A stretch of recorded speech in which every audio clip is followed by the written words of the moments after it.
Saya mengalami mual dan muntah di trimester 1. Apakah itu aman untuk ibu hamil ataukah tidak?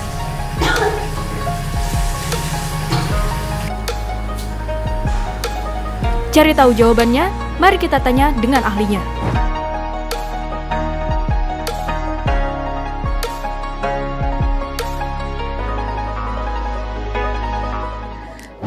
Sebenarnya mual dan muntah pada trimester 1 kehamilan merupakan gangguan saluran pencernaan yang common saja terjadi pada ibu hamil. Jadi sebenarnya sangat sering terjadi pada ibu hamil gitu ya, dan bisa dibilang wajar sebenarnya seperti itu.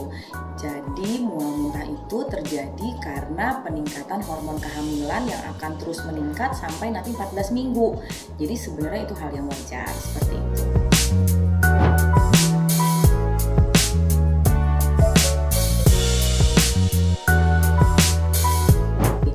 Jadi mual dan muntah itu bisa berbahaya kalau terjadinya atau perlangsungannya berlebihan mungkin, sampai bisa menimbulkan lemas yang berlebihan pada ibu hamil, bisa menimbulkan gangguan elektrolit mungkin, dan dehidrasi berat. Jadi itu merupakan mual muntah yang bisa membahayakan kondisi pada kehamilan di trimester 1 seperti itu.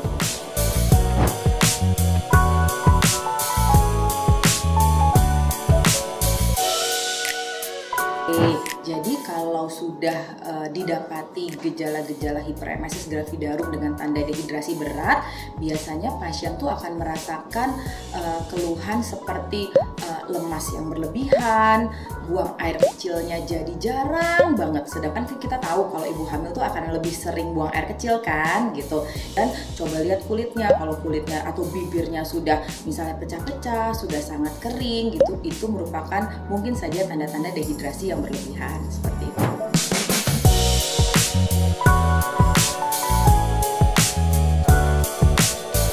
Jadi kalau masih mual muntah yang belum masuk ke hiperemesis gravidarum ya, jadi masih belum ibu-ibu masih bisa beraktivitas gitu ya, masih belum ada gejala-gejala dehidrasi berat gitu, mungkin yang bisa dilakukan adalah dengan memperbaiki pola makan.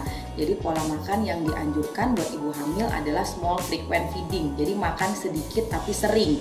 2 jam sekali bunda mesti makan dengan porsi yang kecil-kecil gitu. Kalau aku sering pesan sama pasien tidak boleh memaksakan makan misalnya dengan menu atau yang sesuatu yang mungkin tidak disukai oleh ibu hamil gitu ya. Jadi boleh makan apa saja, yang penting bisa dimakan dengan frekuensi yang lebih sering, 2 jam sekali tapi porsinya sedikit-sedikit seperti itu.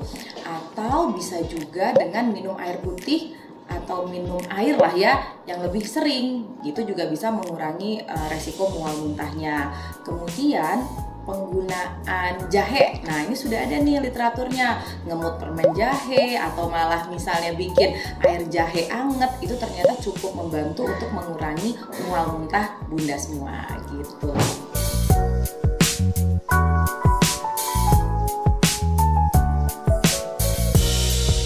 Biasanya kalau sudah terjadi hiperemesis gravidarum, sudah tidak bisa beraktivitas mungkin, sudah jatuh ke dalam dehidrasi berat, sudah lemes banget, yang sekali makan keluar, mungkin perlu langsung segera untuk datang ke rumah sakit atau ketemu sama dokter kandungannya. Jadi nanti biasanya dokter akan melakukan pemeriksaan laboratorium, melakukan pemeriksaan darah, melakukan pemeriksaan urin untuk dilihat nih ada gangguan elektrolit enggak ya, sudah ada keton di urinnya tidak ya. Kalau misalnya sudah ada gangguan elektrolit atau sudah ada keton yang berlebihan di urin, mungkin dokter akan menyarankan untuk dirawat inap atau dirawat di rumah sakit. Nah biasanya penanganan yang akan diberikan adalah memberikan obat anti muntah gitu ya, memberikan obat anti histamin mungkin, dan mungkin pasiennya bisa dipuasakan dulu untuk mengurangi mual muntahnya seperti itu. Jadi makanannya bisa dari infus dulu, jadi pasien tidak mesti makan, atau pasien boleh puasa dulu supaya tidak mual muntahnya terus menerus seperti itu.